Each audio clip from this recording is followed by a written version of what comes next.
প্রিয় এইচএসসি শিক্ষার্থীরা, logic gate থেকে এই টাইপের এমসিকিউ অবশ্যই কিন্তু তুমি পরীক্ষাতে পাবে।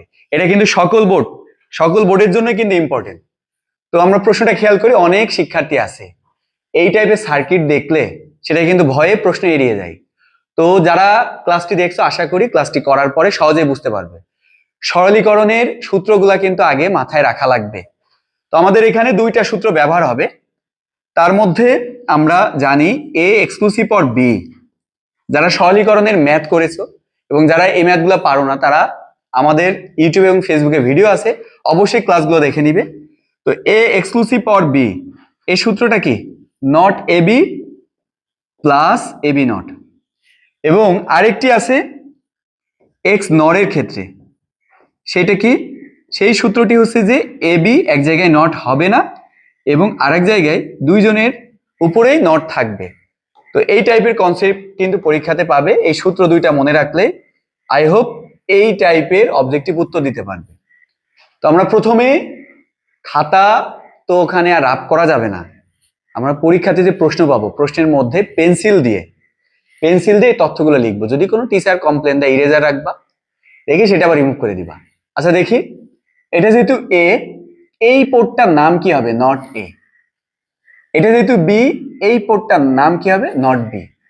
যেহেতু এটা সিঙ্গেল পোর্ট আছে, এই জন্য অবশ্যই এখানে নট আসবে। আমরা জানি যে কোনো গেট যদি সিঙ্গেল থাকে তাহলে তার যে আউটপুট সেটা কিন্তু নট গেটের আউটপুটে আসে। দেন যদি আমরা এখানে করি, এই দিক থেকে কোন ভ্যালুটা আসছে একটু দেখি। এখান থেকে আসছে এ, এখান থেকে কোন ভ্যালুটা আসছে? এখান থেকে আসছে কিন্তু নট বি। এটা কার মধ্য দিয়ে যাচ্ছে? এটা কিন্তু এক্স অর এর মধ্য দিয়ে যাচ্ছে। এক্স অর কি করে বুঝলাম আমরা? এটা যদি ফাঁকা থাকে, অর বুঝতাম কিভাবে? অর যদি এমন জয়েন্ট থাকতো তাহলে আমরা বুঝতাম সেটা অর। যেহেতু এখানে একটু ফাঁকা আছে, তার মানে সেটা কি? X or. তো গেট যারা পারে তারা এইগুলো সহজেই বুঝতে পারে। এক্স অর এর মধ্য দিয়ে আসলে এখানে কি হবে? Exclusive or. আমাদের দ্বিতীয় যে গেটটা আছে, এখানে কি? নট এ, যেহেতু এই পোর্ট থেকে আসে নট এ, আর এখান থেকে আসছে কি? শুধুমাত্র কি? শুধুমাত্র বি। কার মধ্য দিয়ে যাচ্ছে? এক্সক্লুসিভ অর এর মধ্য দিয়ে যাচ্ছে, এই জন্য এখানে কি? X or. এই দুইটা আবার কোন গেটের মাধ্যমে অ্যাড হয়েছে? একটি অ্যান্ড গেটের মাধ্যমে অ্যাড হয়েছে। এখন অ্যান্ড গেট মানে সেটা কি? গুণ হবে। তাহলে এখানে থাকলো এ এক্সক্লুসিভ অর, এখানে হচ্ছে বি নট।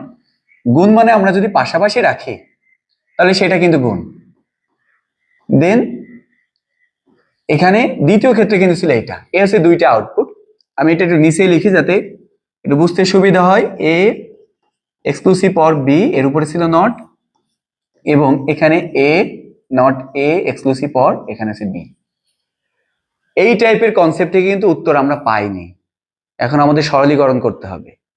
যত টাইপের গেটের প্রশ্ন মানে পরীক্ষাতে আসবে, এটা কিন্তু একটু কঠিন টাইপের। অনেক শিক্ষার্থী, আমি আগে বললাম, এটা এড়িয়ে যায়।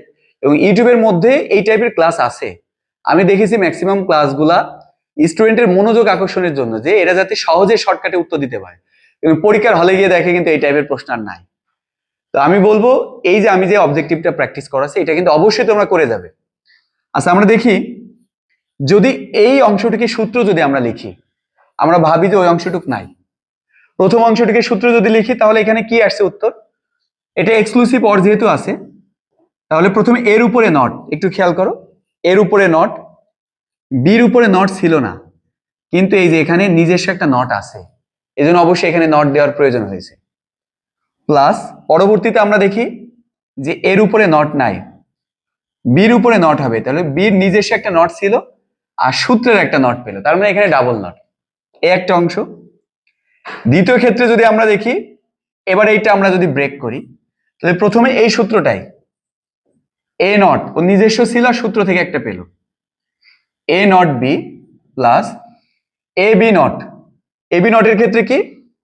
যে ওর এই জায়গাটায় বির একটা নিজস্ব হবে আর এর ক্ষেত্রে কোনো হবে না, তাহলে এর নিজস্ব ছিল, সে নিজস্বটা এখানে থাকলো।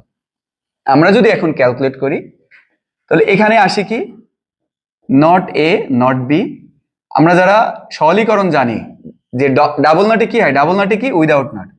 তাহলে এখানে কোনো নট হবে না, এটা প্রথম অংশ। এখানে ডাবল নটে কি হবে? Without not. Then not A not B. দেখি দুই জায়গায় কিন্তু সিমিলার, আমি বোঝানোর সুবিধার্থে এক্সপ্লেন করে বোঝাই, একটু যদি সাজিয়ে লিখি, এখানে A B not A not B, আর ওখানে যেটা ছিল A B not A not B, ওখানে সেমটা রাখলাম। এখন আমরা জানি A plus A equal A into A equal কি হয় এ।